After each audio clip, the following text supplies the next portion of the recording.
Avant de commencer la vidéo, je voulais vous proposer quelque chose, c'est vous qui déciderez du nom de la composition que je vais proposer aujourd'hui. Donc n'hésitez pas dans les commentaires à proposer les noms de composition, je choisirai le meilleur et il figurera dans le titre de la vidéo. Pour cette vidéo très spéciale, j'aimerais que vous lâchiez un like si elle vous a plu. Donc si on pouvait atteindre les 100 likes, ce serait vraiment top. Donc n'hésite pas à lâcher un like. Bonne vidéo.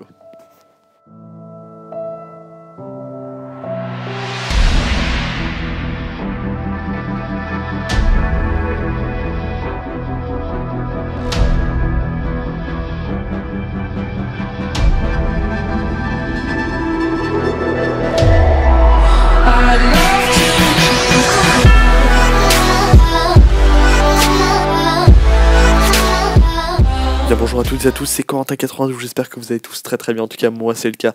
Je suis très heureux de vous présenter cette vidéo sur une nouvelle stratégie d'attaque, j'espère que ça vous plaira, en tout cas moi j'ai pris vraiment beaucoup de plaisir à la faire. Donc c'est une technique d'attaque qui utilisera la capacité des guérisseuses à ne plus se faire toucher par les défenses de type piège aérien. Cette technique constituera en une remasterisation encore de la technique Bags que je vous avais présentée il y a un peu de temps. Avec vraiment les guérisseuses qui désormais sont bien plus utiles et ça va nous permettre de trouver des gameplays très intéressants du point de vue de la forme comme les ressources et surtout de la puissance, puisque vous allez pouvoir faire des 100% très facilement sur des HDV 8 maxé HDV 9 aussi. Là malheureusement nous tombons contre un HDV 9 qui était plutôt dégueulasse, mais bon, les ressources étaient là, donc on a pris un petit 350 000 de chaque, il est très bien. Donc je vais commencer par vous détailler comment cette technique marche, pour que vous la maîtrisiez à la perfection et pouvoir faire de gros carnages lors de batailles en multijoueur, tout comme en garde-clan. Cette technique peut être comparée à une technique Go Wee ou Go Wipe dans la manière de déployer les troupes.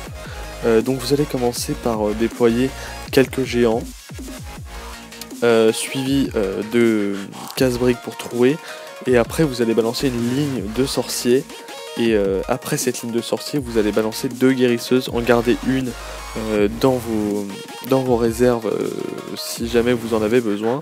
Donc vous allez voir là, à ce moment le déroulement précis d'un début d'attaque, parce que le but dans cette technique est de pénétrer au plus vite au cœur du village pour vraiment détruire tout sur son passage et pouvoir détruire les défenses anti-aériennes, parce que c'est ça qui vont le faire le plus mal aux guérisseuses, puisque plus vraiment rien ne leur fait peur à part ça.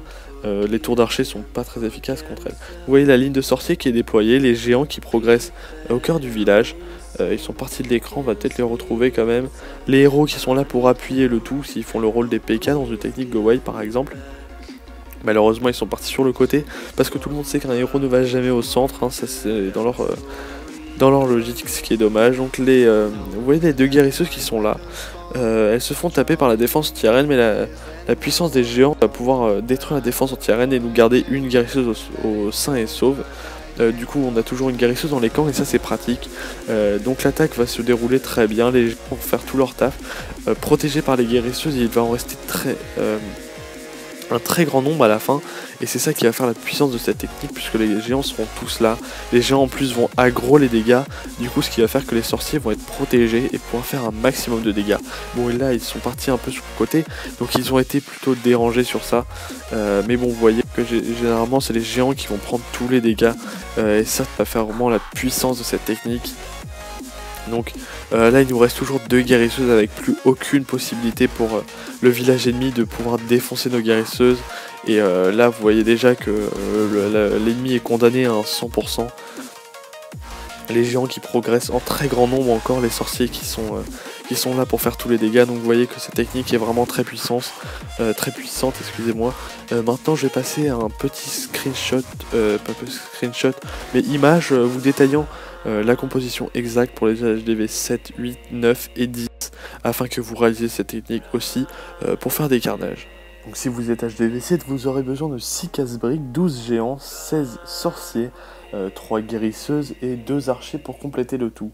Quand vous êtes HDV, vous avez besoin toujours de 6 casse-briques, vous pourrez augmenter et passer à 14 géants, 18 sorciers pour appuyer le tout, 3 guérisseuses comme d'habitude, et 4 archers pour compléter le tout. Quand vous êtes HDV9, donc la technique que je vous ai présentée en vidéo, ça se composera de 8 casse-briques, 16 géants, 20 sorciers, 3 guérisseuses et 2 archers. Et pour HDV10, vous voyez la composition s'affichait ci-dessous, 8 casse-briques, 16 géants, 18 géants, excusez-moi, 22 sorciers, 3 guérisseuses et 4 archers. J'espère que vous avez apprécié cette vidéo, en tout cas moi j'ai pris beaucoup de plaisir à le faire. Si c'est le cas, n'hésite pas à lâcher un like. Dans les commentaires, propose-moi ton nom de composition pour ça. Ça me ferait très plaisir. En plus, comme ça, tu pourras avoir ton nom dans le titre de cette vidéo. Et si ce n'est pas encore fait, n'hésite pas à t'abonner à la chaîne pour suivre l'intégralité de mes vidéos. Allez, tchuss!